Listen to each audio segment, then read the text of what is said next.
naciones, como padre de multitudes. Ya sé que no tienes ni un solo hijo. Ya sé que tu esposa es anciana y estéril. Y ya sé que tú también eres muy anciano. Pero tienes que alimentar tu fe cambiándote el nombre. Porque cada vez que te llamen Abraham, Abraham, te estarán recordando la promesa que yo un día te di. Y Abraham en fe, sin tener ninguna evidencia de nada, se cambia el nombre y el Señor lo honra y lo bendice. Y en cierto sentido, todos somos hijos de Abraham. Amén, hermanos. Algunos por la fe, otros por descendencia, otros por raza o como sea. Pero en cierto sentido esa promesa fue tan amplia que hasta el día de hoy vemos a los hijos de Abraham por todas las naciones de la tierra. Porque oyó la voz de Dios. Pero esa voz de Dios, que ya le había dicho previamente, sal de tu tierra y de tu parentela, esa misma voz que le promete ser padre de multitudes, también en una ocasión le habla y le dice que a uno de sus hijos, al que amas, a tu único hijo, a Isaac, tienes que sacrificarlo sobre un altar en el monte Moriah. Y él no duda, porque él ya sabe cómo es el tono de la voz de Dios. Porque él ya sabe discernir la voz de Dios de otras voces de la época. Y él se prepara y se levanta temprano a la mañana y camina durante 3 días con ese calor abrasador del desierto desde Beersheba hasta Jerusalén, al monte Moriah, dispuesto a sacrificar a su hijo porque Dios se lo había ordenado. Él no cuestiona, él no duda, porque él sabe que la misma voz que le habló en Ur de los Caldeos es la misma voz que le ha vuelto a hablar una y otra vez y reiteradamente. Por lo tanto, él sabe que a veces Dios manda cosas dolorosas, difíciles de cumplir, pero él siempre nos dará la gracia para poder poner en práctica su palabra. Amén, hermanos. A veces Dios nos da promesas y se nos ensancha el corazón y se nos llena la boca de risa por promesas maravillosas que además vemos que se cumplen. Pero repito, a veces también el Señor guarda un silencio o nos da una palabra o una instrucción o una guía contraria a nuestra voluntad. Pero hemos descubierto también con los años y con la experiencia que la voluntad de nuestro Dios es buena, santa, agradable y perfecta. ¿Cuántos dicen amén? La mujer dice que enfermó de amor porque había perdido la presencia de su amado. La presencia de su amado le daba estabilidad. Producía en ella una seguridad, una tranquilidad que perdió porque su amado ya no estaba con ella. Dijo el Señor Jesucristo en cierta ocasión: separados de mí, nada podéis hacer. Y puso un ejemplo que todo el mundo conocía, porque los ejemplos que el Señor ponía, las palabras, las expresiones, las metáforas que utilizaba eran tan conocidas. Hablaba de ovejas, de semillas, de pájaros, de árboles. Y en esta ocasión habla de la vid y dice: así como el pámpano separado de la vid se muere, exactamente igual ustedes tienen que llegar al punto de entender que en el momento, en el instante en el que se separan de mí, ustedes entran en muerte y en destrucción. Qué interesante, hermanos queridos, cuando el Señor Jesucristo hablaba y predicaba su palabra, y algunas personas incluso llegaron a ofenderse con las palabras del santo, del perfecto, de nuestro Dios. Se ofendían al oír hablarle al Señor ciertas y determinadas cosas. Otros se confundían y otros se burlaban. Incluso otros querían también matarlo. Pero uno de sus discípulos le dijo: Señor, si nosotros nos vamos, ahora que te hemos conocido, ahora que sabemos el tono de tu voz, ahora que hemos comenzado a conocer tu corazón, ¿a dónde nos vamos a ir ahora si solamente tú, cuando hablas, produces en nosotros vida eterna? ¿Cuántos dicen amén? Dijo Juan, uno de sus discípulos amados, que todas las cosas que el Señor hizo y que dijo no se escribieron. Hay muchas cosas que ellos sabían que no contaron nunca. Milagros que vieron que no se reflejaron ni en Mateo, ni en Marcos, ni en Lucas, ni en Juan, ni en ninguna parte. Ellos sabían cosas del Señor que jamás contaron a nadie. Se las llevaron en sus corazones. Dice: porque si se hubieran escrito una por una las cosas que le vimos decir, que le vimos hacer y que le oímos decir, no cabrían los libros en el mundo. Sería imposible contener en un libro, ni la mayor enciclopedia del mundo podría resumir todo lo maravilloso que fue su vida durante sus años con nosotros. Pero lo que yo les he escrito, hermanos, si las creen, ustedes podrán tener vida eterna. ¿Cuántos dicen amén? ¿Se dan cuenta lo rápido que pasa la vida, hermanos? ¿Se dan cuenta? Cuando veíamos hace unos días, en el domingo pasado concretamente, las fotografías del 23 aniversario de la iglesia, vimos que ya hay algunos hermanos que estuvieron años entre nosotros, que ya no están. Pasaron como neblina. Disfrutamos de sus vidas durante unos años, pero el Señor se los llevó. a su presencia. Y si siguiéramos cumpliendo años y celebrando aniversarios y más, uno y otro, seguramente pues veríamos que cada vez se van notando más las ausencias de ciertos y determinados hermanos y hermanas, ¿verdad? Porque la vida pasa volando, la vida es como neblina y cuando nos demos cuenta se acabó y se fue. Por eso lo mejor que podemos hacer es afinar nuestros oídos para oír la voz de Dios, porque creo y lo reitero nuevamente, y llevo desde 2020 diciendo lo mismo y no me cansaré de repetirlo, que Dios está hablando tan claramente, tan directamente a su pueblo por lo menos, que tenemos que prestar atención, porque todo lo que está ocurriendo a nuestro alrededor ya ha sido profetizado en la palabra de Dios. Ya el Señor nos lo habló, simplemente nos lo está recordando y en algunos casos nos está permitiendo también poder ver lo que durante tantos años hemos creído y además hemos predicado. Me llama muchísimo la atención que, por ejemplo, en el libro de Apocalipsis hay cosas que se repiten y se repiten de una u otra manera.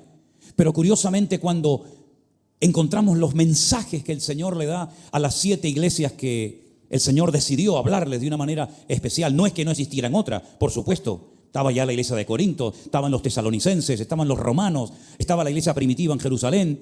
Pero el Señor escogió a 7 de iglesias que se encontraban más o menos cerca la una de la otra, en lo que se conocía en aquel tiempo como Asia Menor, Turquía sería hoy en día, para transmitirle diferentes mensajes que a través de cada uno de ellos podemos ver cómo el Señor quiere tratar con su iglesia. ¿Qué problemas se pueden evitar si hacemos caso a la voz del Señor? Y finalmente hay como una recompensa, ¿verdad? Hay una presentación a cada iglesia diferente una de la otra, hay una recompensa, pero finalmente siempre termina el mensaje a cada una de las 7 iglesias de la misma manera. El que tiene oídos para oír, que oiga lo que el Espíritu le está diciendo a la iglesia. El Espíritu Santo no ha sido quitado de la tierra, ni ahora ni nunca será quitado. Ya sé que hay algunas denominaciones que creen que en algún momento de la historia el Espíritu Santo será quitado de la tierra. No lo pueden demostrar bíblicamente, porque si se pararan a pensar lo que están diciendo una auténtica herejía. El Espíritu Santo jamás será quitado de la tierra, porque el Espíritu Santo es Dios. Y Dios es omnipresente y está en todas partes. Por lo tanto, si el Espíritu Santo sigue estando en la tierra, prestemos atención, abramos nuestros oídos a lo que el Señor nos está diciendo muy claramente cada día a través de su palabra y también, como no, de nuestra comunión con Él. Cuando esta mujer se despierta, va a la puerta y abre y se da cuenta de que su amado se ha ido. Sí, se ha quedado el aroma, el perfume, pero no la presencia. Pues dice la Biblia que enferma de amor comienza a recorrer las calles de Jerusalén preguntando: ¿habéis visto a mi amado? ¿Habéis visto a mi amado? Y saben, cuando leía esta porción, me venía a la cabeza aquellas 2 mujeres desesperadas porque tienen un problema familiar terrible que ningún rabino, nadie en esta vida les puede solucionar. Ellas saben perfectamente que su hermano Lázaro está gravemente enfermo. Ellas conocen perfectamente el ministerio y la vida del Señor Jesucristo. Ellas nunca molestarían al Señor por algo leve, por algo pasajero. Cuando ellas desesperadamente mandan mensajeros para que venga urgentemente el maestro a su casa, es porque saben, porque reconocen por los síntomas, por lo que están viendo, que Lázaro está gravemente enfermo y que si no recibe atención pronto por parte del maestro, puede morir. Y ellas llaman al maestro. Pero la palabra de Dios nos enseña que el Señor no vino cuando ellas querían que Él viniera, sino que llegó al 4.º día. Y para ellas fue una desilusión tan grande, porque muchas veces el Señor se había quedado a comer y probablemente a dormir en casa con María y con Marta y con Lázaro. Y además le dicen al Señor cuando le mandan aquel recado por aquellos mensajeros: el que amas está enfermo, como diciendo: oye, que no es uno cualquiera, sino es una persona que es tu amigo, es una persona que tú amas, lo amas a Él y Él te ama a ti y nosotras también te amamos a ti. Así que ven pronto porque nuestro hermano está gravemente enfermo. Repito, qué tremenda desilusión se tuvo que llevar Marta y María cuando ven que pasa un día y mirando por la ventana: ¿vendrá? ¿No vendrá? Bueno, tal vez el Señor está sanando a algún enfermo, te estará despidiendo de la multitud. Seguro que al caer la noche el Señor aparece, seguro. Pero se van a la cama Y el Señor no apareció y se levantan temprano a la mañana porque ellas saben que el Señor es muy madrugador y empiezan a otear el horizonte y se dan cuenta de que no hay señales, no hay evidencia del Maestro. Y pasa el segundo día y pasa el tercer día y finalmente la muerte se apodera del hogar de Marta y de María. El enfermo pasa de estar enfermo a estar muerto. Y pasaron tantas horas que dio tiempo hasta de enterrarlo. Dio tiempo hasta de sepultarlo, meterlo en un sepulcro. Y finalmente, cuando ya la gente está destrozada, desilusionada, herida, porque te llamé y no viniste, ahora es a la inversa. Ahora no es el amado el que llama a la amada y la amada no responde. Ahora son ellas las que llaman al amado y el amado no responde.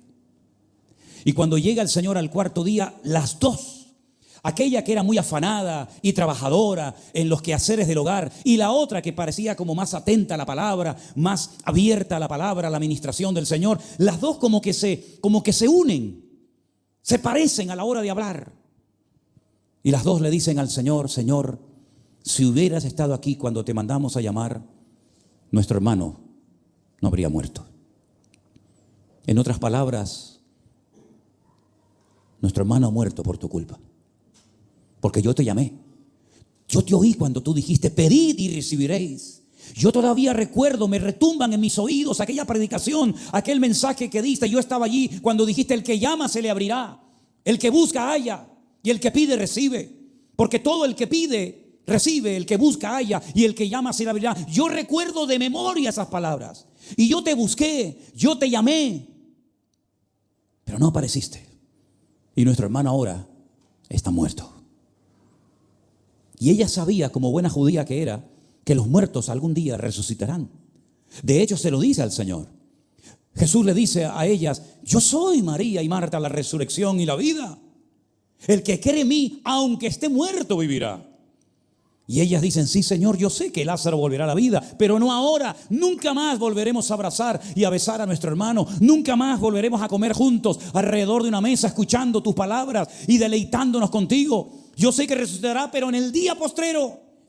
Y es entonces cuando el Señor tiene que movilizar y tiene que comenzar a romper estructuras religiosas y tiene que comenzar a acercar la fe, que es como muy lejana, de Marta y de María, y casi les obliga, les presiona para que lo lleven al lugar donde lo han sepultado. Y entonces allí dice que se quebranta el Señor y llora el Señor, porque ellas tienen como una fe a largo plazo, pero lo ven todo negro, ven que su presente es terrible. Y solamente les queda la promesa de que mi hermano resucitará en el día postrero, pero ahora mi vida es un desastre y no hay escapatoria.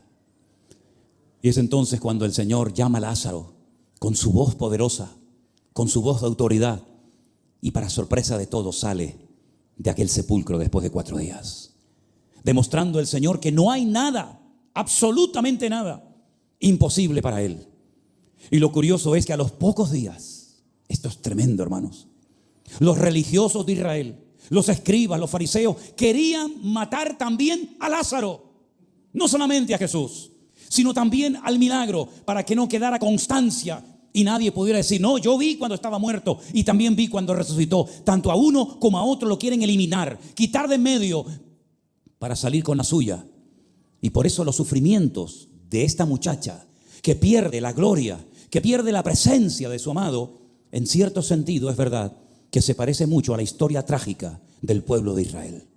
Un pueblo tan bendecido, un pueblo que fue predestinado para ser cabeza y nunca cola, un pueblo que fue creado y diseñado por las manos de Dios para dar a los demás y no tener que depender de nadie. Un pueblo que tenía que ser la luz entre las naciones. Es un pueblo que lamentablemente en este momento está como acorralado, rodeado de enemigos, y cada vez más solo, sabiendo que solamente Dios es el único que puede venir en su pronto auxilio. Hermanos queridos, hoy el Señor nos vuelve a hablar y nos recuerda cosas como: estoy contigo y nunca te abandonaré. Aunque tu padre y tu madre te abandonen, yo siempre estaré a tu lado. Yo soy tu pronto auxilio en las tribulaciones de la vida. Aunque andes por valles de sombra y de muerte, no temas mal alguno, porque yo estoy contigo. Y tantas cosas que hemos oído centenares o miles de veces, hoy el Señor nos las recuerda para que sepamos que nuestro amado nuevamente está a la puerta de nuestros corazones llamándonos. ¿Cuántos dicen amén? ¿Le abrirás o le cerrarás la puerta al Señor en esta noche? Abrirás la puerta de tu corazón y le dirás: Señor, heme aquí, cuenta conmigo, te amo, quiero estar contigo todos los días de mi vida. O le cerrarás tu puerta, endurecerás tu corazón y perderás esta oportunidad maravillosa que el Señor te está dando. En ti está la respuesta. ¿Cuántos dicen amén? Cierra tus ojos en esta noche, mi querido hermano, ahí donde estás. Recuerda estas palabras: la voz de mi amado me está llamando. Esa voz se oye, pero solamente la pueden oír aquellos que tienen su oído afinado a la voz de Dios. Esa voz sigue hablando a la iglesia hoy en día, pero solamente la podrán oír aquellos hombres y mujeres que se han preparado para esta hora de la historia, esta hora negra, difícil, terrible, pero donde Dios sigue hablando y mostrándonos su misericordia, su gracia, su amor, su perdón, para que no...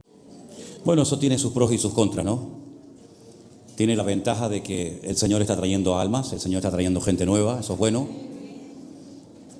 Bueno, tiene la desventaja de que no tenemos tal vez esa relación, esa comunión que a lo mejor en otros años teníamos, ¿no? Pero bueno, la obra va creciendo, el ministerio va extendiéndose y a veces es complicado poder estar en diferentes sitios al mismo tiempo. Yo quiero agradecerles que han estado orando por nosotros en este congreso que hemos llevado a cabo en la ciudad de Guatemala. Ha sido de verdad una bendición tremenda, tremenda. Se ha notado que ustedes han estado orando por nosotros. Hemos tenido mucho más gente que el año pasado. Vino un grupo grande de hermanos de Costa Rica, vino también un grupo muy hermoso de hermanos de México. Por cierto, todos los hermanos de México nos decían: por favor vuelvan, vengan otra vez a México. Hace ya algún tiempo que no vamos y México siempre se portó muy bien con nosotros y nos recibió de maravilla. Vinieron hermanos de Nicaragua, hermanos de Estados Unidos, hermanos de El Salvador, por supuesto de Guatemala. Fue un tiempo realmente tremendo. Llovió todos los días. Yo creo que en los días que estuve allí, si vi el sol media hora fue mucho. Pero llover, no como llueve en Tenerife que dicen: alerta, mañana los niños no vayan al colegio. Se suspenden las clases y después dice: esto es una birria de lluvia, ¿qué lluvia es esta, no? Allí cuando llueve, llueve. Y era algo, pero hermanos, tremendo. Un día tuve que coger los sillones de la casa donde me estaba quedando, ponerlos en la ventana, en la puerta de cristal, porque era tanto el viento que movía la puerta, se metía todo el agua por abajo. Yo estaba en un piso 14 y aquello se movía que yo decía: Dios mío, hasta aquí hemos llegado, ¿eh? Así que llovió muchísimo, pero gracias al Señor en ningún momento la lluvia afectó las actividades, porque o llovía antes o después de los cultos. Tuvimos un día un culto de bautismos al aire libre y saliendo de la piscina que nos habían preparado para los bautismos, empezó a caer 4 gotitas y le dije a los hermanos: yo ya estoy mojado, me da igual seguir mojándome, pero salgan corriendo porque creo que va a llover fuerte. Hermano, llovió de tal manera, yo en mi vida había visto llover tanto, pero bueno, gracias al Señor todo salió muy bien. El ambiente, que es lo principal, extraordinario, el sitio muy bueno, la asistencia, el amor entre todos los colaboradores. La verdad es que vinimos muy contentos, muy bendecidos, y les agradezco de verdad que hayan estado orando por nosotros. Retransmitimos lo que pudimos porque a veces la señal de internet no era todo lo bueno que nos hubiera gustado, pero ustedes pudieron ver algunas cosas del Congreso y estoy muy agradecido por haberme dado el Señor la oportunidad, por segundo año consecutivo, de ir a ese hermoso país que siempre nos reciben tan bien. Quiero decirles que es el único país del mundo donde en todas las emisoras de radio del país y en la emisora de televisión que más audiencia tiene, estamos saliendo todos los días de lunes a viernes con los devocionales, con programas que hacemos todos los días. Y ayer me mandaron un mensaje tremendo. Hay varias hermanas que están costeando todo lo que es los programas de radio y de televisión cada día. Y ha habido un cambio. Resulta de que ahora está la Copa América. Aquí tenemos la Eurocopa, en América tienen la Copa de América.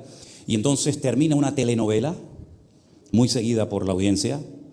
A continuación sale el devocional y nada más terminar el devocional empieza la Copa América. Es decir, que estamos en el momento de máxima audiencia, cuando todo el mundo está pendiente del partido de fútbol. Primeramente se tienen que comer el devocional y luego ven el partido. Me imagino que más de uno dirá, a ver si quitan al pesado este ya de una vez y nos ponen el partido, ¿no? Pero la verdad es que es una bendición estar todos los días en todas las emisoras de radio de seculares, porque no hemos querido, bueno, aunque algunas no nos dejaron, ¿no? Pero no hemos querido estar en emisoras cristianas, sino en emisoras seculares, que es donde realmente están almas nuevas y queremos impactarles con la palabra, y en un canal de televisión que lo ve muchísima gente. Todos los directores de esas emisoras de radio y el director de esa emisora de televisión vino un día a saludarme, a hablarme y tal, y fue un tiempo, la verdad, que muy bonito. Armando también me acompañó, creo que él también disfrutó muchísimo, y estoy muy contento, ya digo, de haber podido estar por segundo año consecutivo en Guatemala. Dentro de unos días tendremos otro congreso en Holanda.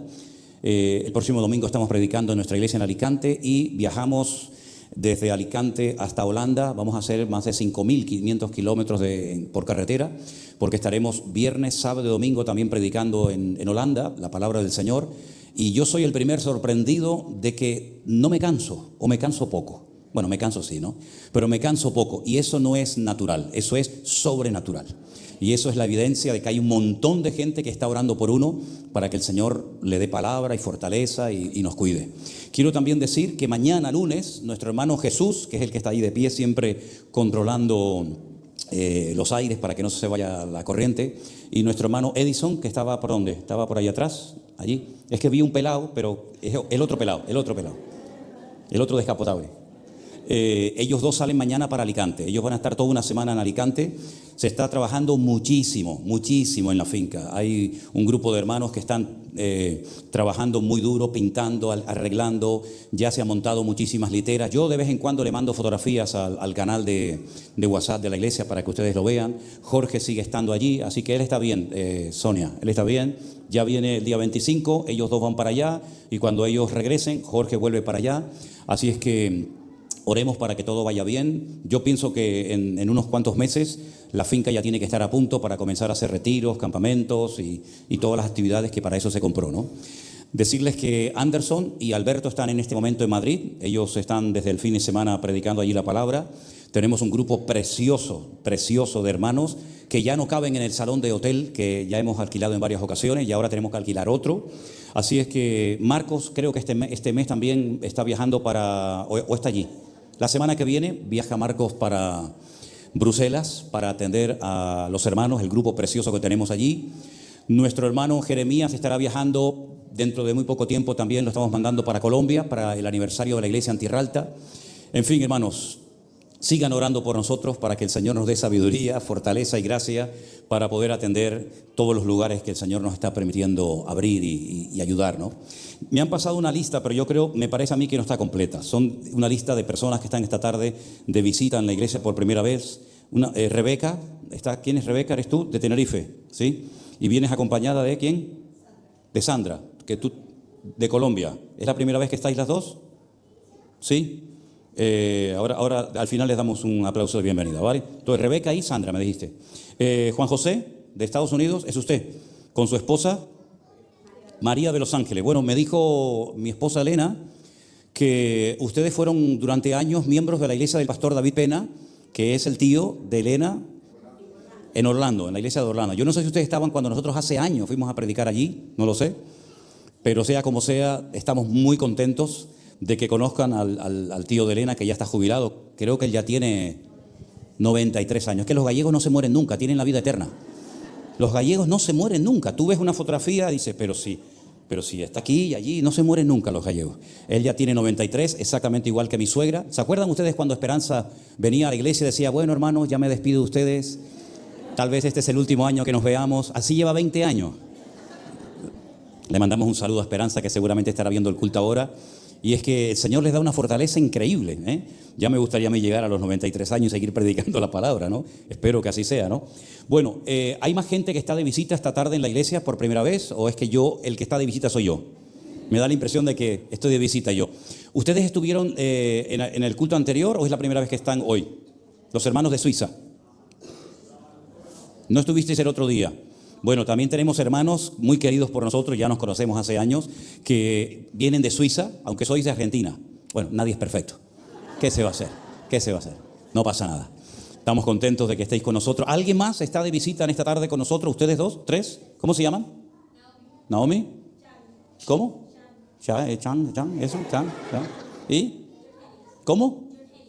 George Ellis. ¿De dónde sois? ¿De Holanda? Ah, mira.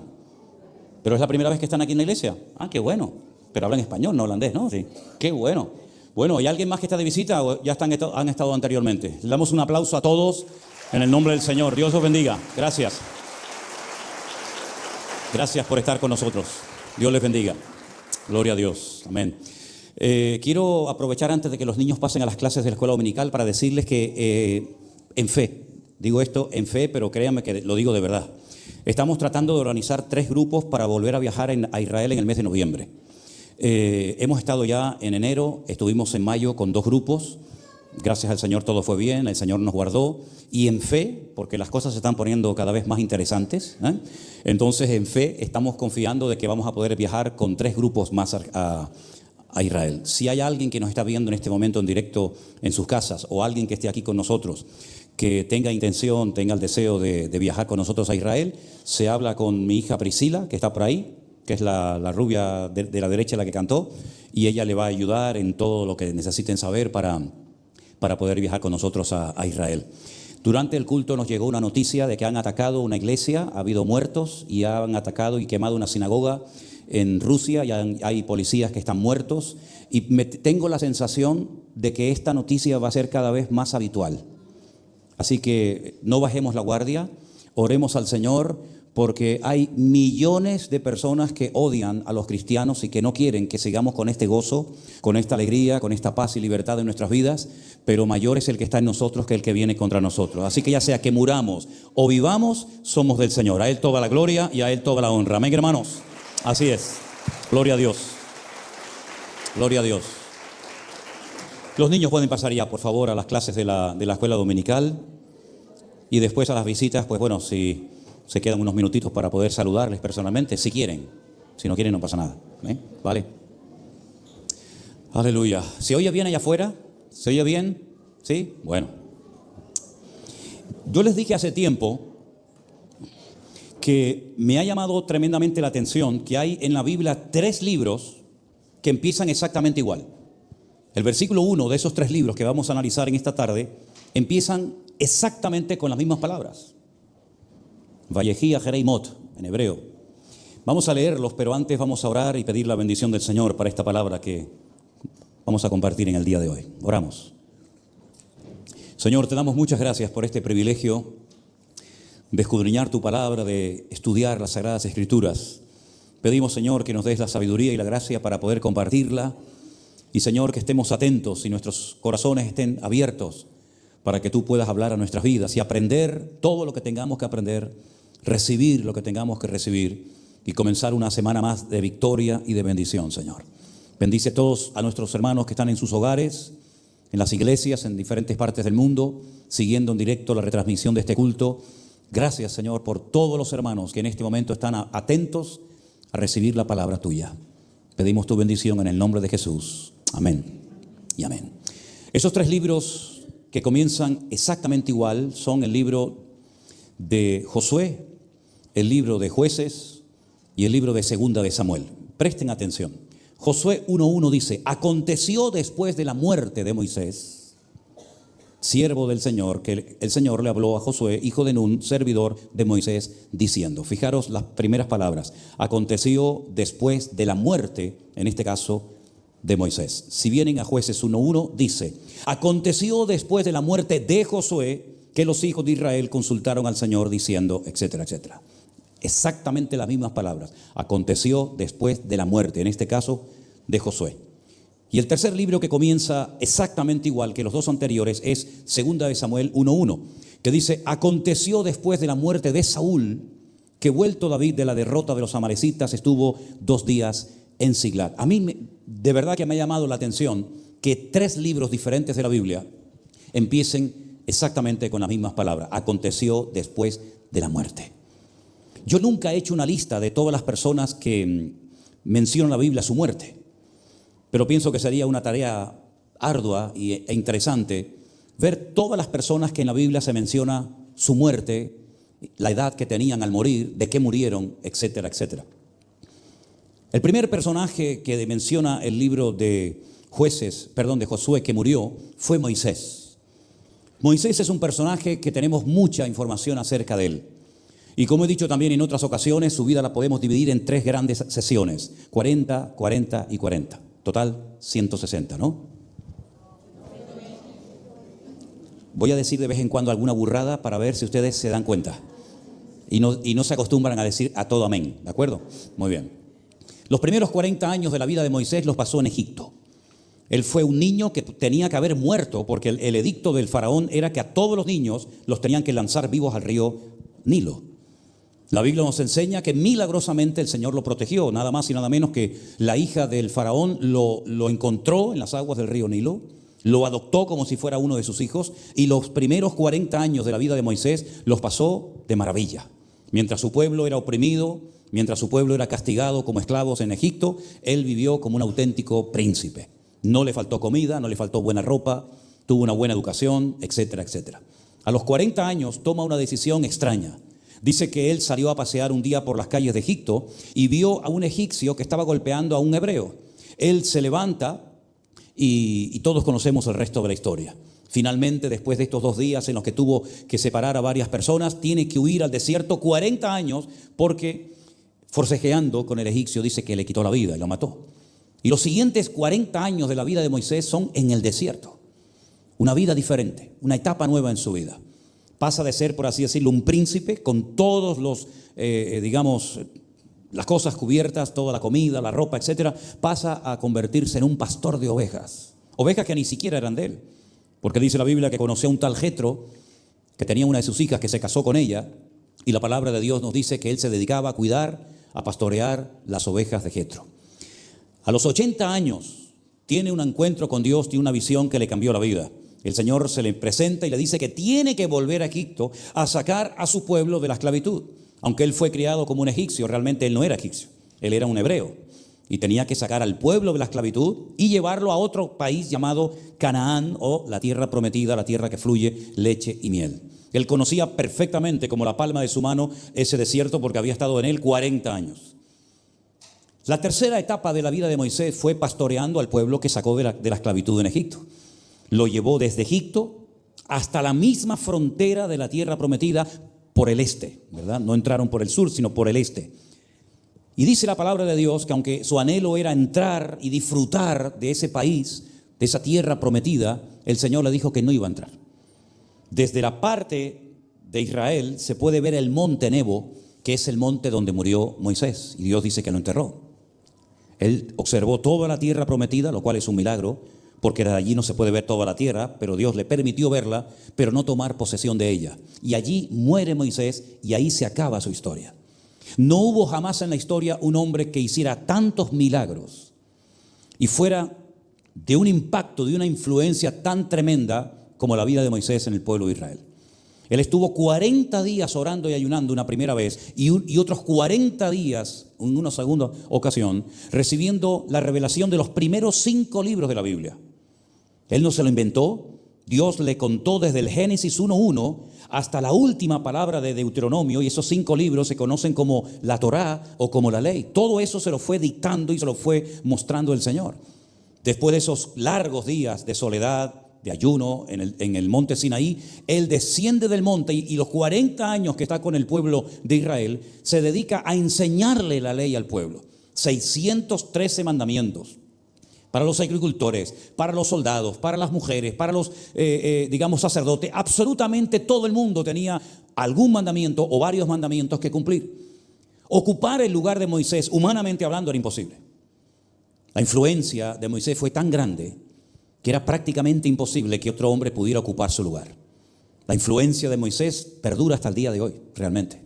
Fue un ejemplo prácticamente en todo, aunque también, como todos, tuvo sus defectos, porque no era perfecto, pero era un hombre que tuvo el privilegio de hablar con Dios, como dice la Biblia, cara a cara, sin intermediario. Él oía la voz de Dios audiblemente y era la forma como él se comunicaba con Dios durante toda su vida.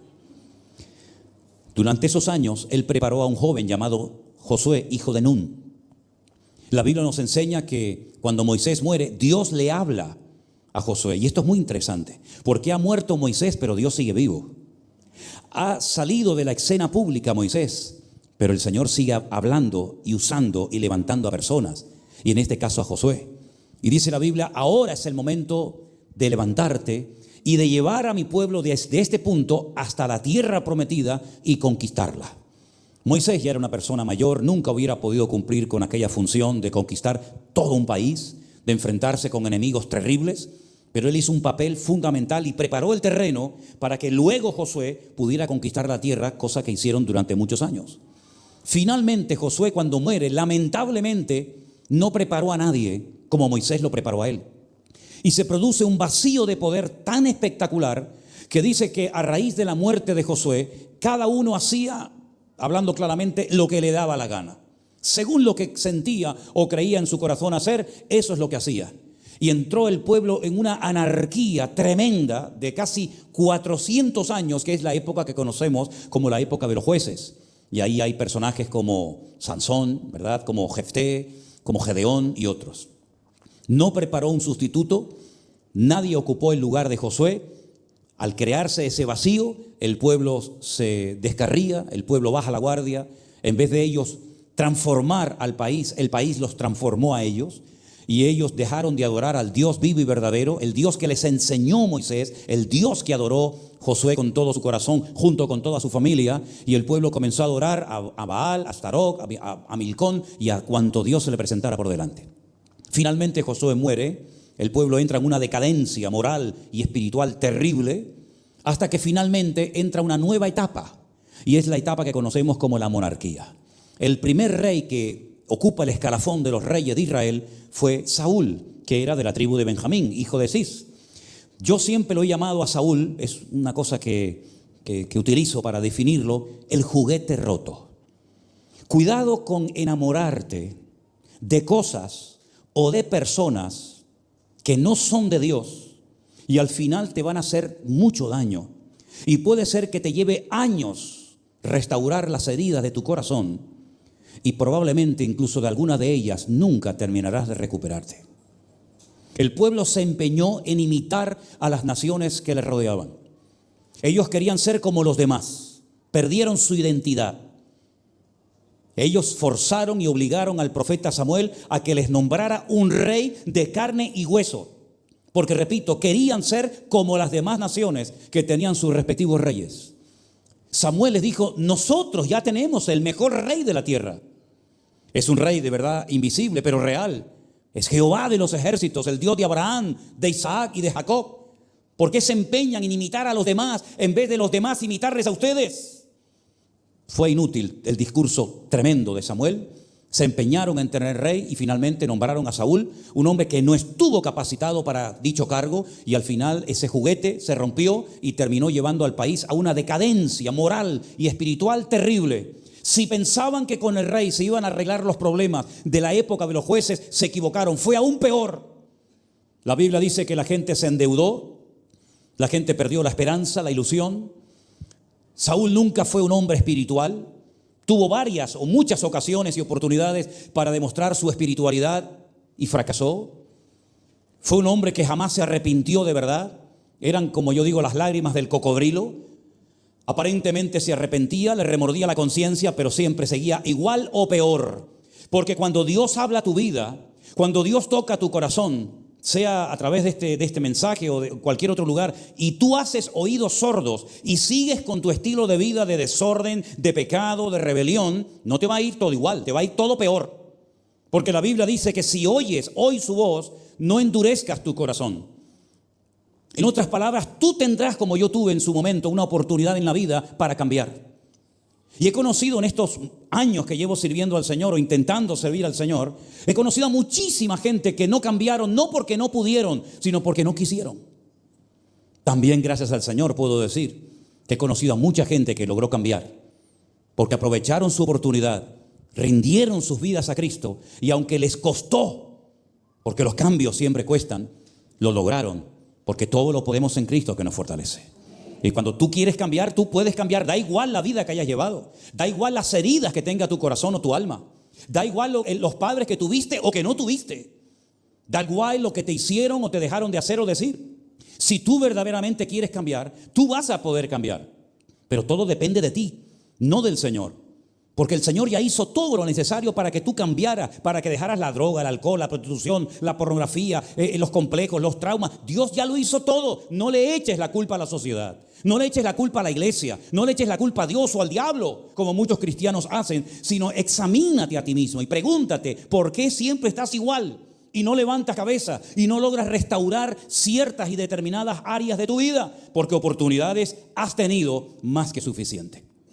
Yo veo en la Biblia personajes que tuvieron una sola oportunidad y la aprovecharon y lograron cambiar. Como por ejemplo el ladrón en la cruz. El ladrón en la cruz era un criminal. El ladrón en la cruz no era un niño bueno que todo le salió mal en la vida. No. El ladrón en la cruz era un hombre que merecía, como dijeron en la cruz, el tipo de muerte que estaba experimentando. Ellos sabían que el que está siempre jugando con fuego termina quemándose. Ellos sabían perfectamente que Jesús era injusto y no merecía ese tipo de muerte, pero ellos sabían perfectamente que por los delitos que habían cometido, eso es lo que tarde o temprano algún día les iba a suceder. Y así fue. Pero en el momento en el que aquel ladrón tuvo la oportunidad de cambiar, cambió. Y se levantó esa mañana condenado a muerte, pero se acostó esa noche recostado sobre el costado de Jesús, cuando le dijo al Señor, acuérdate de mí cuando vengas en tu reino. Y el Señor le dijo, hoy estarás conmigo en el paraíso. Una oportunidad, la aprovechó. Otros tuvieron muchas oportunidades, como por ejemplo Saúl, y no aprovechó ni una. Al contrario, cuando quedaba en evidencia su desorden, cuando quedaba en evidencia su vida, su falta de compromiso, su falta de seriedad, su falta de hombría, su falta de todo, siempre buscaba excusas. Es que el pueblo, es que es que el otro, pero nunca era capaz de decir, como David dijo en varias ocasiones, sí, yo he pecado. Es verdad, tienes razón, yo he pecado.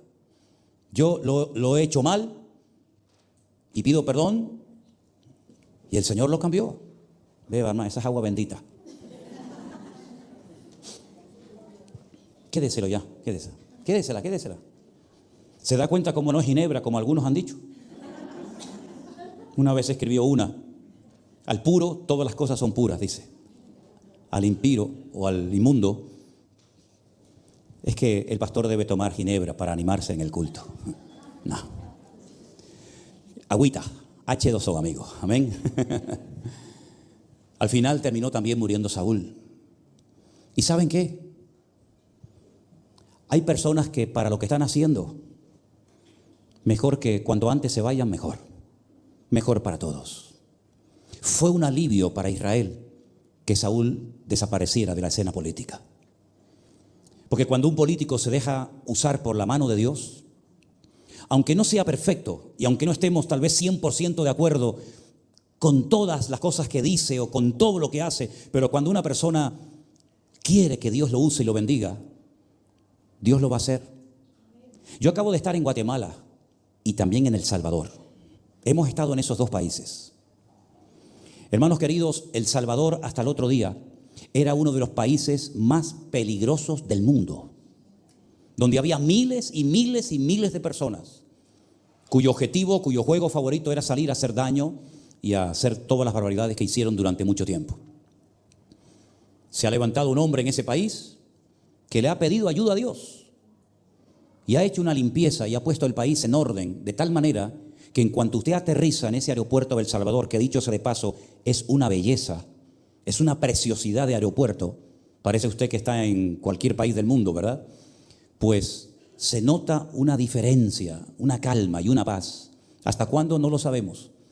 Pero solamente sé que cuando una persona, me da igual del signo que sea o la edad que tenga, cuando una persona le pide ayuda a Dios, esa persona Dios lo bendice y lo usa, aunque sea por un tiempo, ¿verdad? Y saben, yo estaba buscando en la Biblia reyes que fueron buenos. No hubieron muchos, lamentablemente. Pero hubo un rey que sobre todo a mí siempre me ha llamado la atención, porque estuvo en el trono nada más y nada menos que 52 años. Agua, ¿verdad? Gracias. Vengan conmigo, por favor, a Segunda de Crónicas, capítulo 26. Miren qué historia tan espectacular. Con 16 añitos, este hombre llamado Uzías es nombrado rey de Israel. Segunda de Crónicas, capítulo 26, versículo 1 dice: entonces todo el pueblo de Judá tomó a Uzías, el cual tenía 16 años de edad, y lo pusieron por rey en lugar de Amasías, su padre. Todo lo que usted va a leer a continuación es maravilloso. Miren, yo he subrayado algunas expresiones, como por ejemplo, versículo 4, hizo lo recto ante los ojos del Señor. Versículo 5, persistió en buscar a Dios en los días de Zacarías. Versículo 7, Dios le dio ayuda contra los filisteos y contra los árabes que habitaban en Jurbaal y contra los amonitas. Versículo 8 al final dice, porque se había hecho altamente poderoso. El versículo 15, la segunda parte dice, y su fama se extendió lejos porque fue ayudado maravillosamente hasta hacerse poderoso. Qué bonito es cuando Dios bendice y usa a una persona. Amén, hermanos. Tenemos que gozarnos en la bendición de otras personas. No tenemos que tener ningún tipo de envidia ni de celos, sino todo lo contrario. Gozarnos con el que se goza, reír con el que ríe, sufrir con el que sufre y llorar con el que llora. Y cuando Dios está usando a una persona, a una iglesia, a un ministerio, da igual quien sea, decimos gracias, Señor, porque vemos que es una persona que está siendo instrumento útil en tus manos y tú le estás abriendo puertas y lo estás prosperando y lo estás bendiciendo. Y así fue Uzías, 52 años en el trono. Yo no creo equivocarme al decir lo que voy a decir ahora, pero creo que nunca hubo un rey que estuviera tanto tiempo sentado en el trono como Uzías. Un rey próspero, un rey en todos los sentidos bendecido, pero, ¿se acuerdan ustedes cuando hace años yo prediqué un mensaje que dije, vamos a ver los peros de la Biblia? Has sufrido, has tenido paciencia, has probado a los que se dicen ser apóstoles, pero tengo contra ti que has dejado tu primer amor. Hay tantos peros en la Biblia. Espero que en nuestra vida cada vez haya menos peros. Amén, hermanos. Dice en el versículo 16, mas cuando ya era fuerte, no cuando empezó, no cuando era un desconocido, sino cuando ya era fuerte, cuando era poderoso, su corazón se enalteció para su ruina. Qué tristeza, ¿verdad, hermanos? Qué triste. Que Dios nos guarde, que Dios nos libre. Porque se rebeló contra Jehová su Dios, entrando en el templo de Dios para quemar incienso en el altar de incienso. Y entró tras él el sacerdote Azarías, y con él 80 sacerdotes de Dios, varones valientes. Verso 18. Y se pusieron contra el rey Uzías y le dijeron, no te corresponde a ti, oh Uzías, quemar incienso al Señor, sino a los sacerdotes, hijos de Aarón, que son consagrados para quemarlo. Sal del santuario porque has prevaricado y no te será para gloria delante del Señor tu Dios. 80 personas llamándole la atención, no uno ni dos, 80 hombres de Dios, sacerdotes del Dios Altísimo. Por un oído le entró y por otro le salió la amonestación. Si oyereis hoy su voz, ¿qué dice el texto? No endurezcáis vuestros corazones. En vez de reconocer que estaba haciendo algo incorrecto, que estaba ocupando un lugar que no le correspondía, en vez de pedir perdón, arrepentirse y humillarse, hizo todo lo contrario. Miren lo que hace. Uzías, teniendo el incensario en la mano para ofrecer incienso, se llenó de ira, y en su ira contra los sacerdotes la lepra le brotó en la frente delante de los sacerdotes en la casa de Dios, junto al altar del incienso. Y le miró el sumo sacerdote Azarías y todos los sacerdotes, y aquí la lepra estaba en su frente, y le hicieron salir apresuradamente de aquel lugar, y él también se dio prisa a salir porque Dios lo había herido. Así el rey Uzías, escuche, fue leproso hasta el día de su muerte. Habitó leproso en una casa apartada, por lo cual fue excluido de la casa de Dios, y Jotán su hijo tuvo el cargo de la casa real, gobernando al pueblo de la tierra. Los demás hechos de Uzías, primeros y postreros, fueron escritos por el profeta Isaías, hijo de Amós. Ahora lo veremos. Durmió Uzías con sus padres y lo sepultaron con sus padres en el campo de los sepulcros reales, porque dijeron, leproso es, y reinó Jotán, su hijo, en lugar suyo. ¿Qué necesidad tenía Uzías de meterse en este lío? ¿Qué necesidad tienes tú de meterte donde no te llaman? de juntarte con la persona equivocada que te va a llevar a la ruina y te va a robar la poca o la mucha bendición que dices tener en tu vida. ¿Cuánto se puede perder por salirnos del plan de Dios? ¿Cuántas bendiciones?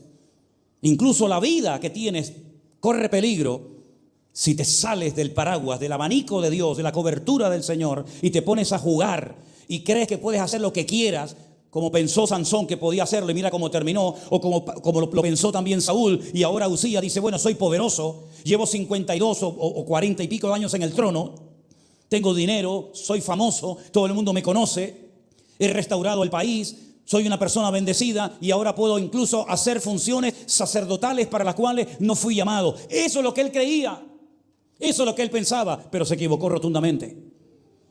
Dice la Biblia, bienaventurado el varón que no se condena con lo que aprueba. Porque tú puedes pensar y engañarte a ti mismo que lo que estás haciendo está bien. No pasa nada, el Señor está conmigo. Yo puedo hacer lo que quiera. No te confundas. Tú puedes hacer solamente lo que el Señor quiere y te ha pedido que hagas. No te metas donde no te llamen. Examina si lo que estás haciendo, a lo que te estás dedicando y la relación que estás manteniendo y que te has inventado tú y que la quieres espiritualizar para hacerle creer a los demás lo que no te crees ni tú. Pregúntate a ti mismo si realmente estás haciendo la voluntad de Dios o estás haciendo la tuya como niño o como niña caprichosa. Porque tarde o temprano la vida nos pasará factura cuando creemos que Dios tiene que estar a nuestro servicio en vez de estar nosotros al servicio de nuestro Dios.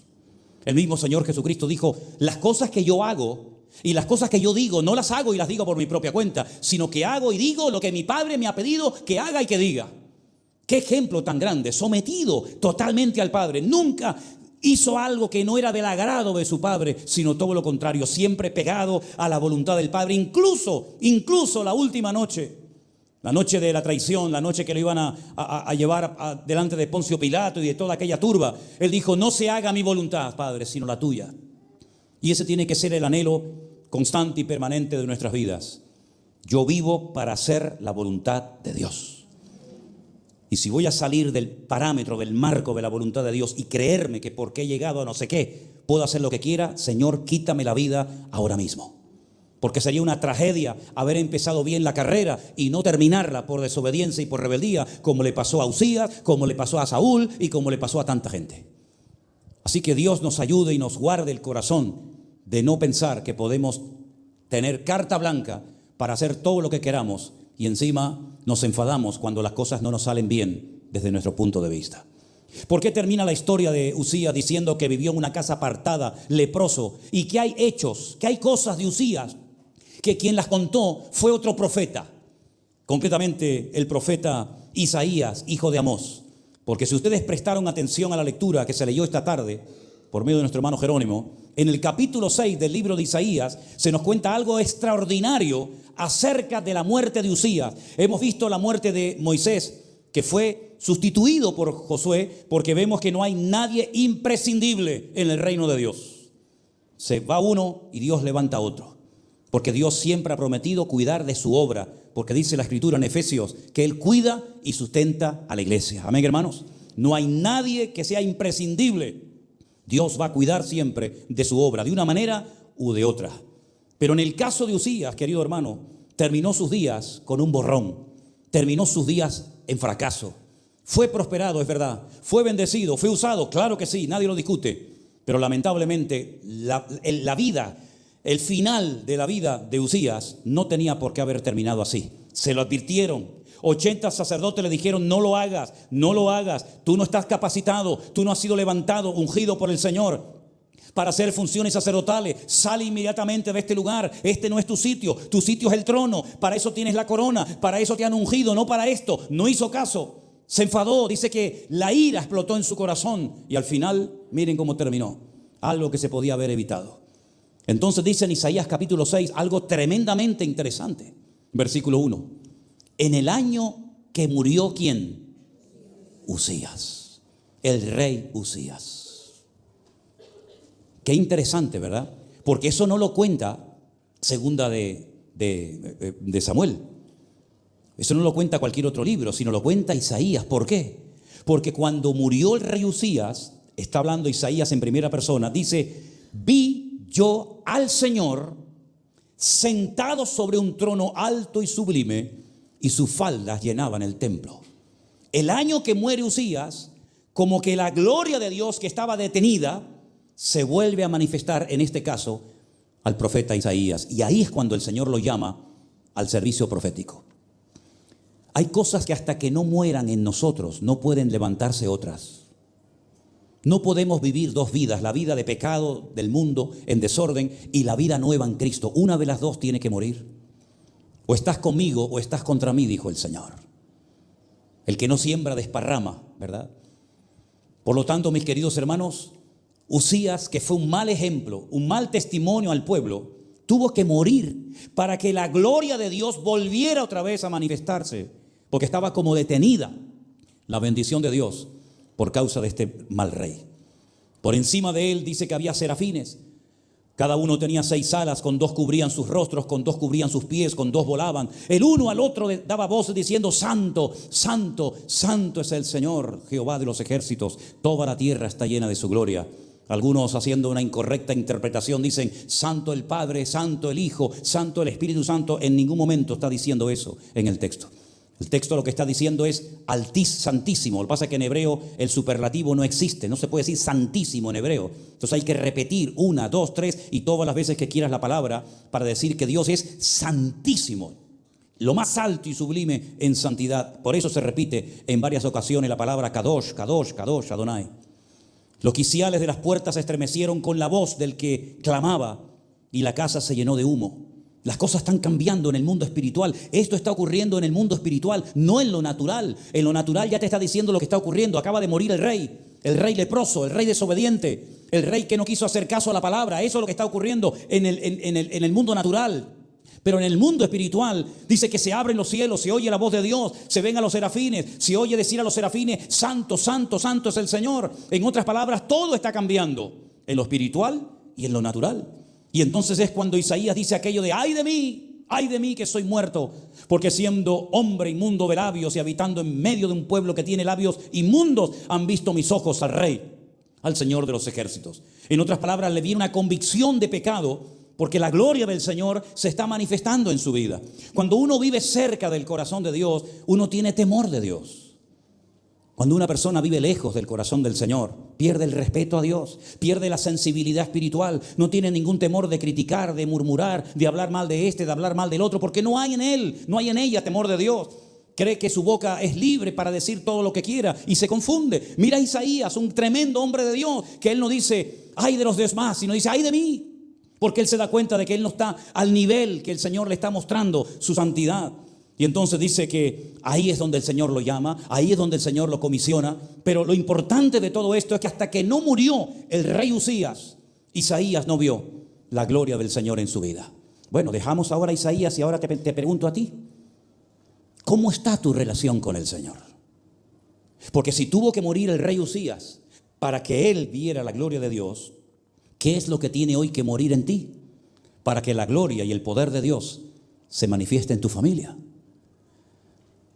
Mientras algunas cosas estén vivas, probablemente la gloria del Señor, la presencia del Señor, no se manifestará en tu vida. No vivas de cultos. Ay, hoy me sentí bien. Hoy el Señor habló a mi corazón, pero dentro de media hora sales igual y haces lo mismo y vas al mismo lugar con la misma gente de hace una hora. Eso no es un cambio. Eso es simplemente un parche, llámalo como quieras. Hasta que no muera ese rey en tu vida, hasta que no muera ese algo o alguien que domina tus emociones, que controla tu tiempo, que controla tus pensamientos, que dirige tu agenda, tú no verás la manifestación del poder de Dios en tu vida. ¿Y sabes lo que pasa? Que nadie quiere morir. Nadie quiere morir a sí mismo. Pero el apóstol Pablo llegó a decir y descubrió este principio fundamental para una vida cristiana victoriosa: ya no vivo yo, mas vive Cristo en mí. Para que verdaderamente el Señor pueda manifestarse en tu vida, tú tienes que morir a ti mismo. Y morir a uno mismo significa que ya no tengo planes ni agenda personal, sino que ahora me dejo dirigir por Él, porque la voluntad de mi Dios he descubierto hace mucho tiempo que es santa, es agradable, es perfecta y no le falta absolutamente nada. Que yo me puedo equivocar comprando, vendiendo, yendo a un sitio o a otro, pero que la voluntad de Dios, si la acato, y la llevo hasta las últimas consecuencias en mi vida. Va a transformar mi vida, pero para bien, porque hay gente que cambia, pero para peor. Pero el Señor quiere cambios positivos y cambios buenos y espirituales en tu vida. ¿O es que Saúl no quería al Señor lo mejor para su vida? Claro, pero él no lo quiso. Él le dio la espalda al Señor. Y dice la Biblia que cuando le damos la espalda a Dios, clamaremos y Él no nos escuchará. Gritaremos y Él no abrirá la puerta. ¿Por qué? Porque desperdiciamos las oportunidades que tuvimos en su momento. Saúl no tenía por qué haber terminado así. Todos sabemos cómo terminó. Uzías no tenía por qué haber terminado así. Es una tristeza de verdad leer un hombre tan usado, tan bendecido y verlo viviendo ahí solitario, leproso, como un perro allí abandonado en una casa, esperando un día y otro día sin cambio, ¿verdad? Ahora mi pregunta es, ¿se arrepintió Uzías? Porque oye, Uzías conocía al Señor. Uzías tenía profetas y sacerdotes alrededor de él. Uzías podía haber dicho, he pecado, orad por mí, me arrepiento, ¿qué tengo que hacer? Ayuno. No hubo un rey terrible que cuando se le dijo, prepárate porque vas a morir. ¿Saben de lo que le estoy diciendo, verdad? No hubo ese rey que se humilló delante del Señor y el Señor le dice a Elías, date la vuelta y dile que por cuanto se ha humillado, le alargo la vida. Así que mis queridos hermanos, no termines mal pudiendo terminar tu vida en victoria. Pero para poder terminar tu vida en bendición, tienes ya que vivir en bendición todos los días de tu vida. Cierra tus ojos en esta noche y pregúntate, ¿qué tiene que morir en mí para que surja un renuevo espiritual en mi vida? ¿Sabes lo que lo cambia todo? El arrepentimiento. Cuando hay un genuino arrepentimiento en el corazón, hay un genuino cambio en tu vida.